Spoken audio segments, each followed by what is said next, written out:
रुचिराननाम्बुजं पूजितं सुरनरोत्तमैर्मुदा धर्मनंदनमहं विचिंत्ये। अपनी दिव्य सभा में प्रगट स्वरूपे बिराजता अनंत कोटि ब्रह्मांडना आधार सर्व अवतारी इष्टदेव भगवान श्री हरि व्यासासन ने स्वभावता वक्ता महोदय परम पूज्य सद्गुरु श्री नित्य स्वरूपदास स्वामी सहिताना वक्ता महोदय परम पूज्य सद्गुरु श्री गौतम स्वामी धामोधाम थी पधारेला सर्वे प्रभुना प्यारा परमहंसो यजमानो अने सर्व भक्तजनों ने जय स्वामीनारायण।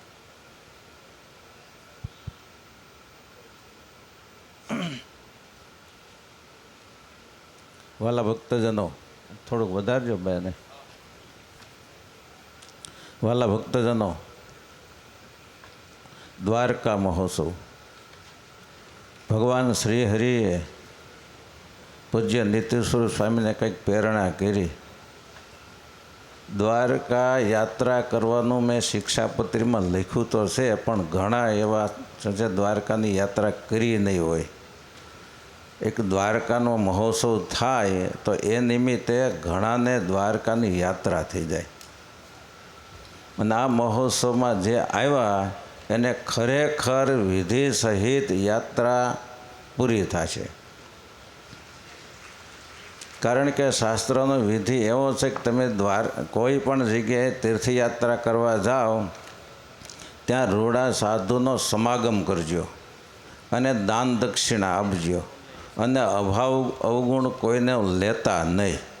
आवो विधि है। त्यारे अहींथी सरस मजानी कथा चाले छे। एना माध्यमे अनंत आत्मानुं परिवर्तन थाय छे। भला भक्तजनों एक बात एवी छे कि आजे सरस मजानी निश्चयनी वात आवी। श्रीजी महाराज वचनामृत में एवुं कहे छे भगवान माया थकी पर छे। भगवान माया थकी पर छे अने इंद्रियो अंतःकरण ए मायिक छे। तो मायिक इंद्रियो अंतःकरणे करीने माया थकी पर एवा जे भगवान एनो निश्चय केम थाय। त्यारे महाराज एवुं कहे छे कि ज्यारे जीवात्मा भगवानना साधुनो समागम करे छे त्यारे एना इंद्रियो अंतःकरण दिव्य बनी जाय छे, अमायिक बनी जाय छे अने पछी अमायिक एवी जे बुद्धि एना थकी ज अमायिक एवा जे परमात्मा एनो निश्चय थाय छे। तो जेना माध्यम थी इंद्रियो अंतःकरण अमायिक थई जाय एवा जे भगवानना साधु एने मायिक केम कहेवाय, एने सामान्य माणस जेवा केम कहेवाय। भला भक्तजनों आम क्यांक आम फरवाई गया एमांथी सरस मजानो एक पत्थर हाथ में आव्यो। हवे ए पत्थर जरीक लोढ़ाने अडी गयो अने ए लोढ़ुं सोનું थई जाय पछी एने पत्थर मनाय नहीं। पछी एने पत्थर मनाय कांतिभाई पत्थर मनाय पछी पछी भान थवुं जोईए कि आ पारसमणी छे, आ पारसमणी छे। एवा पारसमणी करता पण साधु महान छे।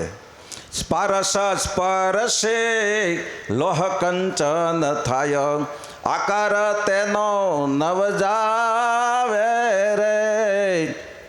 साचा संत ने मन जे सोपे कारण भाव टળી जावे रे। लोढ़ानी तलवार होय स्पारसनो स्पर्श करे तो तलवार होनानी थाय पण धार न जाय। पण आवा पवित्र एकांतिक साधुनो समागम करे ने तो कारण भाव टળી जाय मुक्त बनी जाय छे। एटला माटे आ लगभग आम 200 फूट ने आम 600 फूट 1.25 लाख फूटनो आ मंडप नाख्यो छे। आ मुक्त बनावा माटे ज छे। बधुं आ केम्पस में राख्यो तमे क्यांय जई ज न होगो।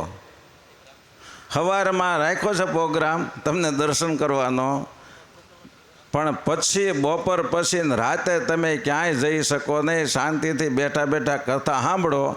એટલે તમારા જીવમાં સ્વામિનારાયણ ભગવાન નાખવા માટે આ ખર્ચા છે. આ ઓછો નહીં થાય, સમજો, કરોડોનો ખર્ચા થાય.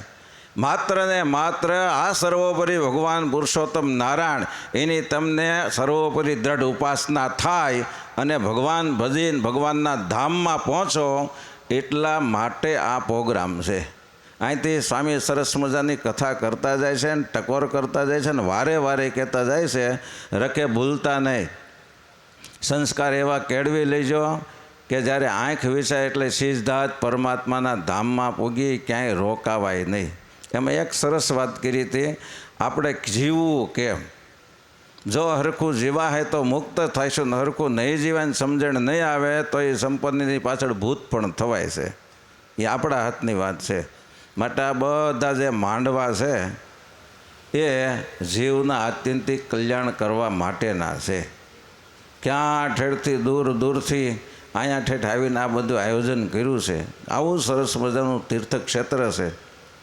દ્વારકાની આ ધરતી છે, એની ઉપર બેસી અને આવી સરસ મજાની ભગવાનની એકાંતિકી ભક્તિ થાય, એકાંતિક ધર્મ જીવનમાં પ્રવર્તે એવી સરસ મજાની આ વાતો ભગવાનના એકાંતિક સાધુના મુખેથી સાંભળવા મળે છે.